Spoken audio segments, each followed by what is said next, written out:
Good morning all of you. आज का जो हमारा लेक्चर है वो है बीएससी फर्स्ट ईयर जूलॉजी के स्टूडेंट के लिए। पिछले लेक्चर में हमने इंट्रोडक्शन ऑफ डेवलपमेंट बायोलॉजी के बारे में बताया था, जिसमें आपने 12th क्लास में जो भी पढ़ा है डेवलपमेंट बायोलॉजी में उसकी एक नॉलेज आपको दी थी सभी टॉपिक्स के बारे में, 12th के सिलेबस में जो भी था, और उसका विस्तार आगे आपको कैसे देखने को मिलेगा बीएससी के इस जूलॉजी के पेपर 3rd में, जिसका नाम है गैमेट्स एंड डेवलपमेंटल बायोलॉजी। इसमें जो पहला जो टॉपिक आज हमने लिया है वो है गैमीटोजेनेसिस या युग्मक जनन। युग्मक जनन की बात करें हम तो नाम से पता चलता है युग्मकों का निर्माण, युग्मकों का जनन। अब यहाँ पे बात आती है युग्मक होते क्या हैं, गैमीट्स होते क्या हैं। पिछले टॉपिक में हमने युग्मक के बारे में बताया था, गैमेट्स के बारे में बताया था कि हमारे बॉडी में ये ऐसी सेल्स हैं जो हैप्लॉइड होती हैं और ये हमारे रिप्रोडक्टिव ऑर्गन्स होते हैं, उनमें इनका निर्माण होता है। अगर मेल है तो मेल में युग्मक के रूप में स्पर्म का प्रोडक्शन होता है, अगर फीमेल है तो फीमेल में युग्मक के रूप में ओवा का प्रोडक्शन होता है। मेल्स में इस प्रक्रिया को शुक्राणु जनन कहते हैं, जबकि फीमेल्स में इसको अंडाणु जनन कहते हैं।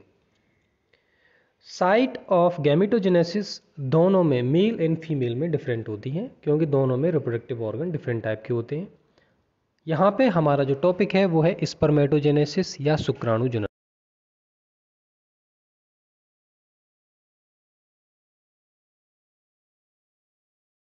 नॉलेज, कुछ प्री नॉलेज में आपको देना चाहूँगा, जिसमें हम टेस्टिस की एक अनुप्रस्थ काट का अध्ययन हम करेंगे, उसे देखेंगे, जिसमें डिफरेंट टाइप की सेल्स प्रेजेंट हैं जो स्पर्म को प्रोडक्शन करने के लिए सपोर्ट कर रहे हैं। साथ में वो किस तरह से स्पर्म प्रोडक्शन को करते हैं, बढ़ावा देते हैं उसे, हम उसके बारे में यहाँ पे स्टडी करेंगे।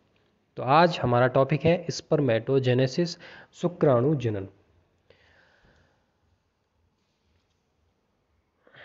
ये आपके सामने है मैमल्स के टेस्टिस का अनुप्रस्थ काट, वृषण का अनुप्रस्थ काट, जिसमें सबसे पहले आप देख सकते हैं इसमें दिखा हुआ है जर्मिनल एपिथेलियम, जननिक उपकला।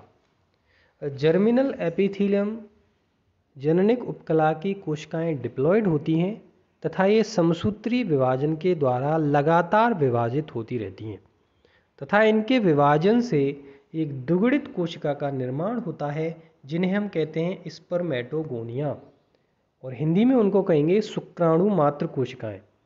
ये स्पर्मेटोगोनिया डिप्लॉयड होंगी और आगे की ओर फर्दर डिवाइड होके ये primary spermatocyte, secondary spermatocyte, spermatid और अंत में स्पर्म का निर्माण करती हैं। ये सारी अवस्थाएं इस चित्र में आपको दिखाई दे रही हैं। इस डायग्राम में ये चीज़ नहीं दिखाई गई है, लेकिन मैं आपको बता देता हूँ कि स्पर्म का जब अनुप्रस्थ काट काटते हैं तो इसके अंदर की ओर अनेक कुंडलित नलिकाएं दिखाई देती हैं, उनकी रचनाएं होती हैं, जिनको हम सेमिनिफेरस ट्यूब्यूल्स कहते हैं। उन कुंडलित रचनाओं को हम इस तरह से बना सकते हैं। ये कुंडलित नलिकाएं सेमिनिफेरस ट्यूब्यूल्स कहलाती हैं। इन सेमिनिफेरस ट्यूब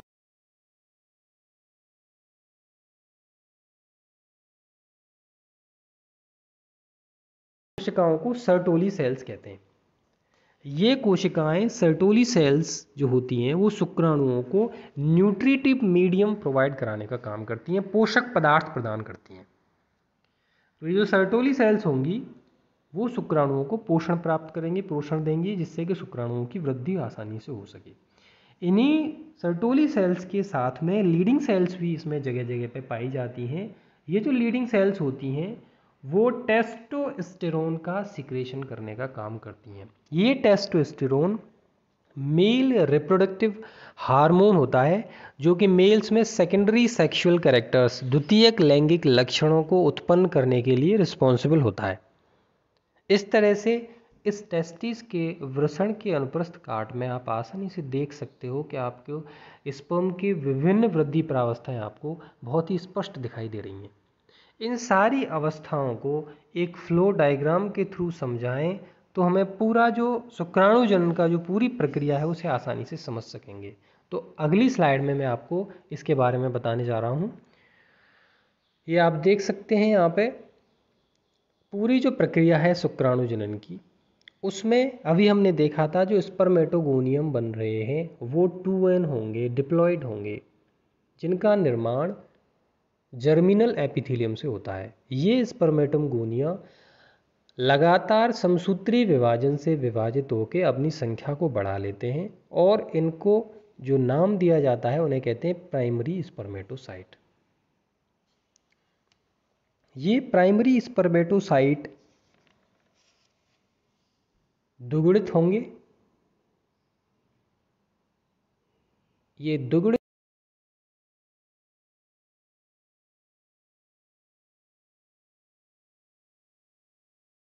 मल्टीप्लिकेशन फेज कहा जाएगा।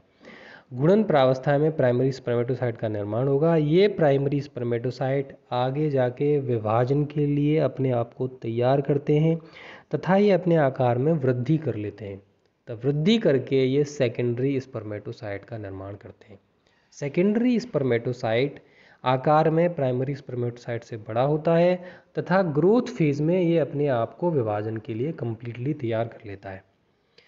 इसमें सबसे पहला विभाजन होगा जो अर्धसूत्री प्रकृति का होगा और उसे फर्स्ट मैचुरेशन डिवीजन कहेंगे, प्रथम परिपक्वन विभाजन कहेंगे हिंदी में, जिसके फलस्वरूप इस सेकेंडरी स्पर्मेटोसाइट के जो डिप्लॉयड क्रोमोसोम थे वो अब हैप्लॉयड रह जाएंगे। सभी में haploid number of chromosome present होगा। इसे हम फर्स्ट मैचुरेशन डिवीजन कहेंगे। इसके बाद सेकेंड डिवीजन होगा जिसे हम कहेंगे द्वितीयक परिपक्वन विभाजन, जो समसूत्री प्रकृति का होगा और उसके बाद बनने वाली कोशिकाएं गोलाकार और नॉन मोटाइल होंगी, जिनमें गतिशीलता नहीं पाई जाएंगी, उनको हम कहेंगे स्पर्मेटिड। इस तरह से ये गोलाकार रचना वाली जो कोशिकाएं बन रही हैं उनको स्पर्मेटिड कहा जाता है। ये वाली संरचनाएं आपके सामने स्पर्मेटिड कहलाती हैं। इस तरह से स्पर्मेटोगोनिया से स्पर्मेटिड बनने की प्रक्रिया को हमने यहाँ तक देखा।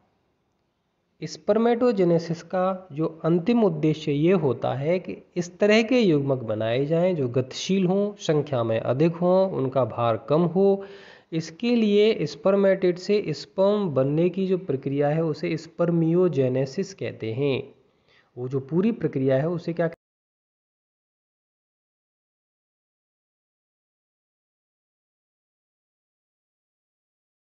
स्पर्मेटिड स्पर्म में बदल जाता है। अंत में हमें एक गतिशील शुक्राणु प्राप्त होता है जिसे हम स्पर्म कहते हैं, जिसमें गुणसूत्रों की संख्या हैप्लॉयड रहती है, n रहती है। इस तरह से आप यहाँ पे देख सकते हैं कि इस पूरे डायग्राम से, इस पूरे चार्ट से हमें ये पता चल रहा है कि एक स्पर्मेटोगोनिया से किस तरह से स्पर्म का निर्माण हुआ। आज के लेक्चर में हमने मुख्य रूप से ये चीज़ देखी कि युग्मक जनन में, शुक्राणु जनन में कौन कौन सी अवस्थाएं सम्मिलित की जाती हैं, किस तरह से उनमें विभाजन संपन्न होते हैं और एक स्पर्मेटोगोनिया अंत में जाके एक गतिशील स्पर्म किस तरह से बनाती है। अगले चैप्टर में, अगले लेक्चर में हम ये पढ़ेंगे कि शुक्राणु में इस तरह के, स्पर्मेटिड में इस तरह के किस तरह के बदलाव हुए, किस प्रकार से वो एक गतिशील युग्मक में बदल गया, वो सारे बदलाव, सारे चेंजेस कौन कौन से हैं, किस प्रकार से हुए, उन सभी को हम नेक्स्ट लेक्चर में हम पढ़ेंगे। आज के लेक्चर के लिए बस इतना ही। Thank you.